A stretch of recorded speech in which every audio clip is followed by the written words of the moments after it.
Assalamualaikum warahmatullahi wabarakatuh. Ya, mungkin teman-teman udah familiar banget kan sama kata ospek. Anyway, apa sih yang terlintas di pikiran teman-teman saat mendengar kata ospek? Mahasiswa baru? Kakak tingkat? Apalagi ayo? Menakutkan? Nggak juga loh ternyata. Nah, lalu bagaimana sih sebenarnya ospek itu? Ospek tuh ngapain aja dan penting gak sih sebenarnya ospek diberlakukan untuk mahasiswa baru? Nah, apabila teman-teman memiliki pertanyaan-pertanyaan seperti itu, maka nggak usah khawatir ya, karena pertanyaan-pertanyaan itu akan aku bahas di videoku kali ini. Oh ya, sampai lupa nih.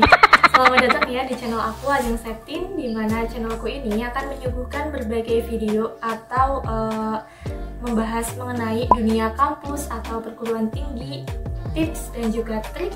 Nah, selain itu teman-teman juga bisa request nih tentang topik yang menurut teman-teman itu menarik untuk dibahas. Cara requestnya itu teman-teman cukup menuliskan topik tersebut di kolom komentar. Nah, nanti kalau misalkan banyak yang nge-like atau banyak yang setuju untuk membahas topik tersebut, insya Allah akan aku bahas. Nah, di video kali ini aku mau membahas mengenai ospek. Ospek apa sih? Nah, sebelum membahas lebih banyak, lebih lanjut, kita tuh harus tahu pengertian ospek itu apa. Nah, ospek ini adalah serangkaian pengenalan kampus dan juga lingkungannya kepada mahasiswa baru. Nah, istilahnya kalau di SMP dan juga SMA itu MOS ya, atau lebih sering disebut dengan MPLS, masa pengenalan lingkungan sekolah. Cuma kalau di kampus itu namanya ospek. Jadi cuma beda nama aja. Intinya sama, yaitu mengenalkan lingkungan kampus dan juga kebiasaan-kebiasaannya gitu. Jujur ya, pas aku sebelum kuliah itu dengar kata ospek, yang ada di pikiranku adalah perpeloncoan, terus pakai baju yang aneh-aneh, pakai atribut yang aneh-aneh, terus disuruh gitu sama kakak tingkat untuk melakukan hal-hal konyol gitu. Tapi itu dulu ya. Nah, setelah aku mengalami ospek itu sendiri, ternyata itu berbeda 180 derajat, beda banget gitu. Gak tahu ya kalau misalkan ospeknya itu dilaksanakan secara offline atau datang langsung ke kampus. Soalnya aku kan itu angkatan 2020 ya, jadi ospeknya itu dilaksanakan secara online, nggak ke kampus. Jadi cuma dari pagi sampai sore itu di depan layar laptop atau HP gitu. Dan isomannya pun sebentar, waktu jam setengah satuan gitu. Terus setelah itu ya balik lagi. Nah, waktu ospek itu jadi kayak benar-benar masa pengenalan gitu, masa pengenalan lingkungan kampus aja gitu. Nggak ada perpeloncoan, nggak ada bentak-bentakan, nggak ada pakai atribut aneh, dan juga nggak ada pakai baju-baju yang aneh gitu. Jadi emang yang aku jalanin tuh waktu ospekku adalah emang bener-bener pengenalan tentang lingkungan kampus, mulai dari dosen, UKM, terus diisi sama pembicara-pembicara gitu. Nah, itu tuh lewat video kayak Zoom, kayak gitulah. Dan untuk tugasnya itu pun kayak meresum atau merangkum meet pada hari itu, terus sama ngerjain kuis di website atau laman kampus gitu aja. Oh iya, sama bakti sosial. Bakti sosial waktu itu masuk ospek nggak ya? Pokoknya tuh waktu jadi maba itu aku tuh disuruh bakti sosial ke lingkungan sekitarku. Tapi karena dulu tuh kan masih covid ya, covidnya itu masih kayak kenceng-kencengnya gitu. Jadi aku tuh melaksanakan bakti sosialnya secara online. Aku ngajakin teman-temanku buat gabung di Meet yang udah aku sediain, terus aku juga bikin salindia atau PPT lah gitu. Itu untuk mensosialisasikan kepada teman-temanku tentang protokol kesehatan yang harus diperhatikan saat berada di rumah maupun di luar rumah begitu. Terus setelah itu bakti sosialnya itu tuh dibikin laporan, terus dikasih tanda tangan, minta tanda tangan ke ketua RT gitu. Mungkin ini sih nggak berlaku di semua kampus ya, cuma itu dulu sih yang aku alami gitu. Mungkin bisa jadi gambaran buat teman-teman tentang ospek gitu. Nah, jadi kalau misalkan ada yang tanya nih, ospek tuh mentalnya harus kuat nggak sih? Ya iyalah, namanya juga mahasiswa gitu kan, udah bukan anak sekolah lagi, tapi mahasiswa, mahasiswa gitu kan. Dari namanya aja udah kelihatan maksudnya mahasiswa gitu, benar-benar beda. Contohnya itu latihan mental di ospek, yaitu dengan pemberian tugas ospek yang deadline-nya itu atau waktu pengerjaannya itu pendek. Tujuannya itu supaya kita tuh sebagai mahasiswa baru nggak kaget nantinya kalau misalkan udah masuk kuliah beneran gitu. Kadang ada dosen yang ngasih tugas itu mepet, deadline-nya tuh mepet banget gitu, dan waktunya tuh singkat. Kadang ada yang seperti itu. Jadi tujuannya ospek dikasih tugas yang mepet itu supaya kita tuh biasa dengan lingkungan kampus atau biasa dengan dosen yang memberikan tugas dengan deadline yang singkat gitu, dengan waktu pengerjaan yang singkat. Jadi biar biasa gitu kan, nggak kaget nantinya. Contoh lainnya itu kalau di SMA kan gurunya tuh masih suka keliling-keliling ya, tanya-tanya. Kalau misalkan ada siswanya yang belum mudeng, diajarin tuh satu-satu kan sampai mudeng gitu. Kalau di kampus tuh enggak ya. Kalau misalkan dosennya tuh kita tuh lagi dalam pembelajaran ya, terus dosennya tuh tanya, apakah ada yang ingin ditanyakan? Kalau misalkan kamu nggak mengacungkan diri untuk bertanya, itu nggak bakalan ditanya satu-satu. Maka dari itu, kalau misalkan kalian tuh nggak berani gitu, ya nggak bakalan bisa gitu. Terus kalau misalkan ada tugas ya, kalau di SMA itu kan misal nggak ngumpulin nih, ya pasti gurunya tuh kayak ngoprak-ngoprak gitu, apa ya bahasa Indonesianya, pokoknya gurunya tuh peduli lah, kayak nagi-nagi terus tugas kalian itu. Nah itu tujuannya tuh biar nilai kalian tuh bagus gitu.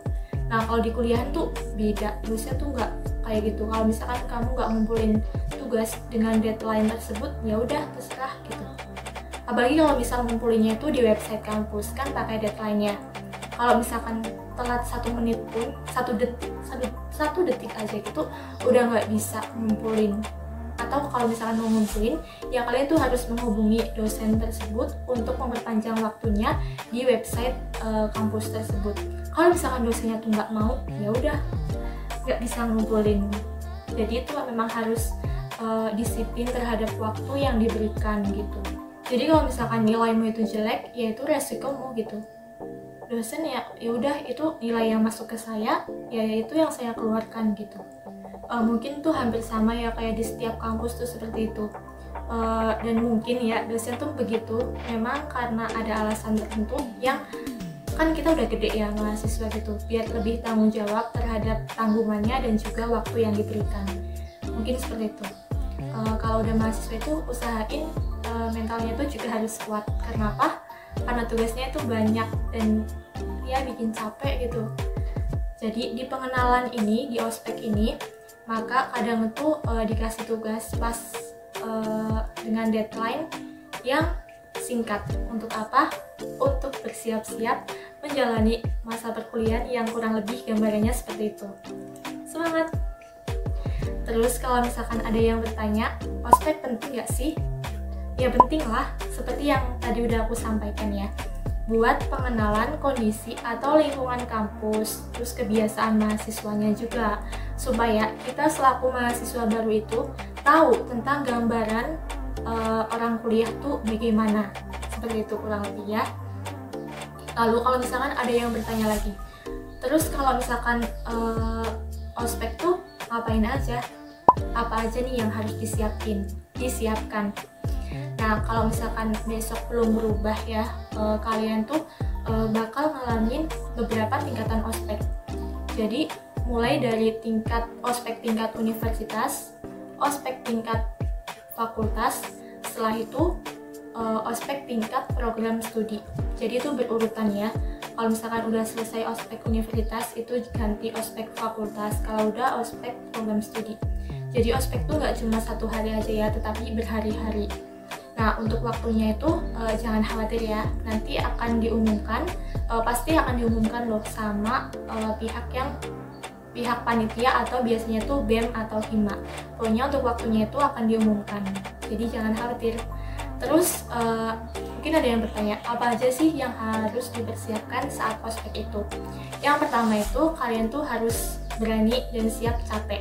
Online, offline sama aja capek. Untuk itu harus siap buat capek. Usahakan kalau mau ospek itu kalian sarapan dulu ya. Terus yang kedua yaitu kalau online siapkan kuota dan pastinya sinyalnya tuh diusahakan yang bagus ya. Karena kalau online tuh kan ospeknya lewat Zoom, Google Meet atau juga YouTube gitu. Dan sejenisnya lah. Sedangkan kalau misalkan offline atau datang langsung ke kampus, itu yang harus kalian siapkan adalah tempat tinggal atau kos-kosan. Usahakan kalau misalkan udah ada pengumuman ospek bakal dilaksanakan secara offline atau datang langsung ke kampus, maka kalian tuh harus segera mencari kos-kosan. Karena kalau misalkan nggak cepet-cepet gitu, takutnya nanti kehabisan kos-kosan. Yang ketiga, kalau untuk persyaratan lain-lain, itu akan menyesuaikan ya nanti. Dan nantinya itu akan diumumkan oleh pihak panitia. Untuk itu, pastikan ya kalian tuh masuk di grup. Kayak grup mahasiswa baru di PTN yang bersangkutan, terus grup fakultas, juga grup program studi. Pokoknya grup-grup tersebut itu nanti akan berisi informasi-informasi tentang ospek. Baik itu ospek universitas, ospek fakultas, maupun ospek program studi. Jadi kalian tuh usahakan ya, wajib banget masuk ke grup-grup yang khusus untuk mahasiswa baru dan juga pembimbingnya atau penakalnya. Usahakan pas mau ospek atau lagi ospek itu kalian juga rajin cek WhatsApp, tepatnya di grup-grup tersebut ya, supaya nggak ketinggalan informasi. Yang keempat yaitu jangan sampai telat bangun.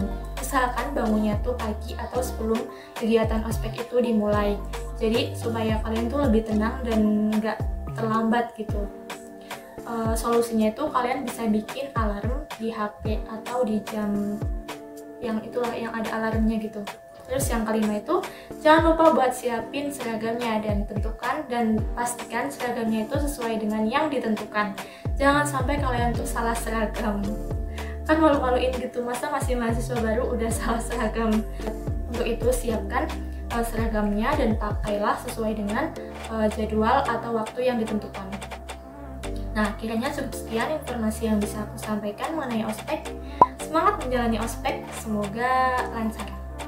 Untuk itu, apabila banyak kesalahan dari aku, mohon maaf yang setulus-tulusnya. Wassalamualaikum warahmatullahi wabarakatuh.